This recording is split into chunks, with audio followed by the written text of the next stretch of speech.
What if I told you that the young missionaries knocking on your door in 2026 are fundamentally different from those just 5 years ago? And the changes have nothing to do with what you think. This is not about theology or doctrine. This is about something far more profound that is reshaping the entire future of the LDS Church, and you are witnessing it happen right now without even realizing it. Stay with me, because what I am about to reveal will change how you see those white-shirted elders and sisters walking your streets. And if you are new to History Unmasked, hit that subscribe button right now, because we uncover the transformations in religious movements that others overlook. The mission field has changed forever. Let us dive in. Welcome back to History Unmasked, where we examine the evolution of religious practices and movements that shape communities across Europe and the world. I am your host, and today we are investigating something that affects millions of families and thousands of young people every single year. Mormon missionaries in 2026 and the dramatic shifts that have redefined their entire mission. Now, before we begin, I need to make something clear. This is not an attack on the LDS Church or missionaries. This is an objective analysis based on official church announcements, statistical data, missionary accounts, and observable changes in mission protocol. Whether you are LDS, Christian, secular, or simply curious about religious trends in Europe, this video will give you insights you will not find anywhere else. 2026 represents a turning point. The missionary program that defined Mormonism for nearly 2 centuries has undergone changes so significant that former missionaries from even a decade ago would barely recognize the experience today. Some of these changes are public knowledge. Others are quietly reshaping mission culture from within. So let us examine what changed, why it matters, and what it tells us about the future of religious missionary work in an increasingly secular Europe. First, let us establish the baseline. For those unfamiliar, the LDS Church has one of the most organized and extensive missionary programs in the world. Young men typically serve at age 18 for 2 years, and young women at age 19 for 18 months, though these ages and lengths have shifted over time. Missionaries are sent across the globe, often to countries where they do not speak the language, and they dedicate their time to teaching about the Book of Mormon and inviting people to join the church. For decades, the missionary experience followed a rigid formula. Missionaries lived in companion pairs, followed strict schedules, avoided most technology, focused on door-to-door proselytizing, and had limited contact with family. The mission was designed to be immersive, demanding, and transformative. But 2026 looks radically different. Let me walk you through the major changes. Change number 1, technology integration. This is the most visible shift. Prior to 2020, missionaries had extremely limited access to technology. No smartphones, no social media, no personal internet use.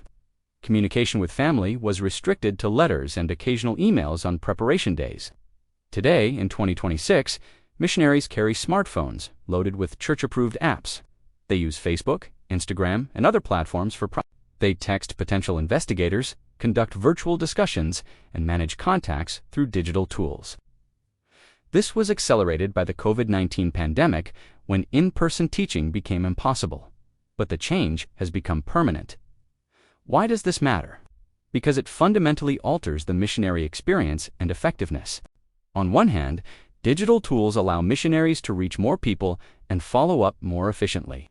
On the other hand, it introduces distractions, mental health challenges from social media comparison, and a less immersive separation from normal life that previously defined the mission experience.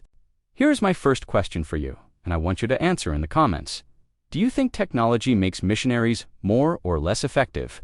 Does constant digital connectivity help or hurt their focus? Change number 2, mental health support. This is the one that shocks people most, and it is long overdue. Historically, LDS missions were incredibly demanding, with little accommodation for mental health struggles.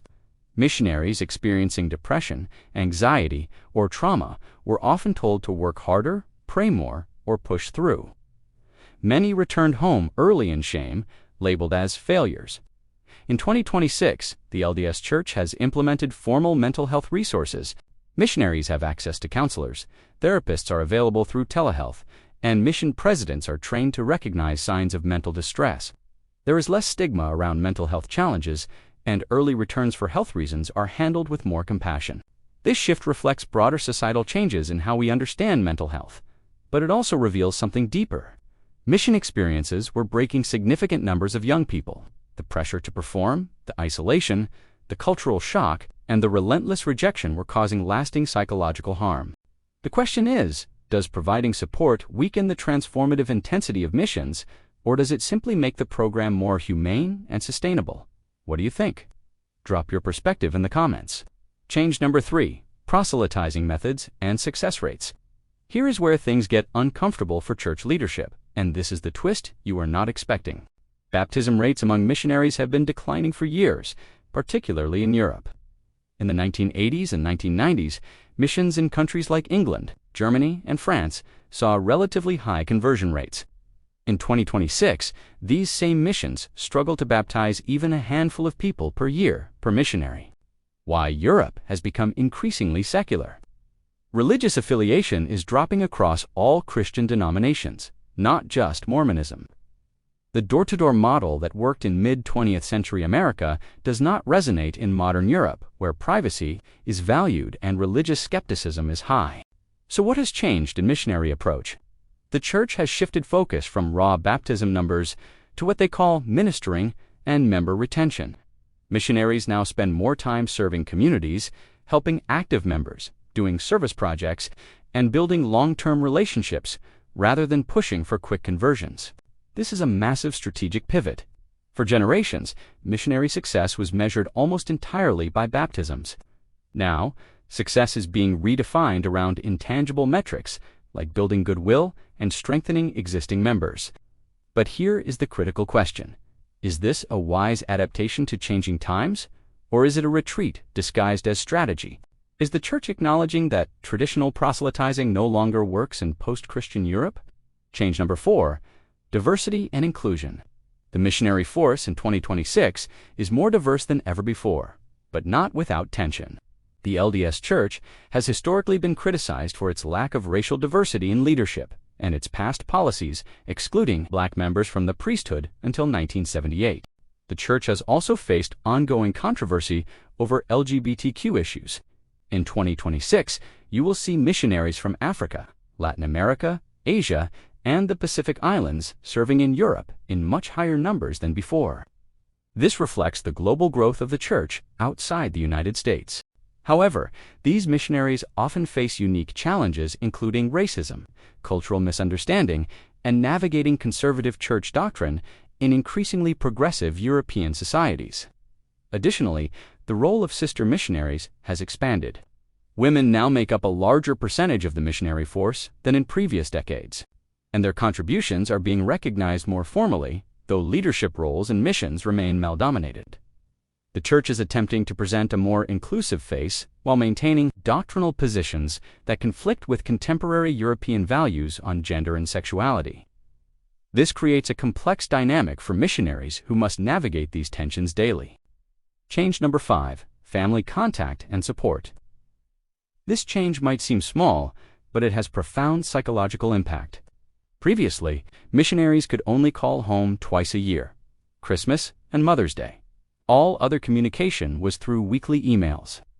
This isolation was intentional, designed to keep missionaries focused and emotionally invested in their mission rather than home. In 2026, missionaries can communicate with family weekly through video calls, and some missions allow even more frequent contact. This change was also accelerated by the pandemic and has remained in place. Parents and family members now have much more insight into their missionaries' daily experience, struggles, and mental state. This provides crucial support, but also potentially undermines the independence and personal growth that came from radical separation. Former missionaries are divided on this change. Some say the old way built resilience and self-reliance. Others say it was unnecessarily cruel and that staying connected to family is healthier. What is your take? Should young missionaries be isolated from family for character building, or is regular contact simply humane? Let me know in the comments. Now, let us address the elephant in the room. Why do these changes matter beyond the LDS Church itself? Because the Mormon Missionary program has been one of the most successful religious proselytizing efforts in modern history. What happens to it reflects broader trends about religion, youth culture, technology, and belief in the 21st century. The fact that the church has had to radically adapt its mission program tells us that traditional religious authority and methods are losing effectiveness, especially in secular Europe. Young people today, even faithful LDS youth, have different expectations around mental health, technology, communication, and purpose than previous generations. The changes also reveal a church attempting to balance tradition with modernity, orthodoxy with pragmatism, and growth with retention. These tensions exist in every religious organization today. For European viewers, these changes matter because you are likely to encounter these missionaries. Understanding what they are experiencing, the pressures they face, and how their program has evolved helps you engage with them more thoughtfully, whether you are interested in their message or not. Here is my final question for you. What do you think the future holds for religious missionary work in Europe? Will we see more adaptation, complete decline, or a resurgence? I genuinely want to hear your predictions in the comments. So what is the bottom line? Mormon missionaries in 2026 are navigating a completely different landscape than their predecessors. Technology, mental health awareness, declining conversion rates, increased diversity, and family connectivity have transformed the mission experience. Some see these changes as necessary evolution. Others see compromise and dilution of a once rigorous program. But one thing is undeniable: the mission field has changed forever, and the church is still figuring out what that means. Whether these adaptations will stem declining growth in Europe or simply delay the inevitable secularization remains to be seen. But watching how one of the world's most organized religious movements responds to these challenges offers valuable lessons for anyone interested in the future of faith.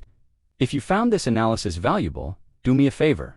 Hit that subscribe button and turn on notifications so you never miss an episode of History Unmasked. We are building a community of people who think critically about religious history and cultural change. Jump into the comments and answer those 3 questions I asked. Your insights make these conversations richer, and I read every single comment. Also, tell me what other topics about Mormonism, Christianity, or religious movements you want us to investigate next. Share this video with anyone interested in missionary work, religious trends, or cultural shifts in Europe. Let us keep this conversation going. Thanks for watching History Unmasked. Stay curious, stay critical, and I will see you in the next one.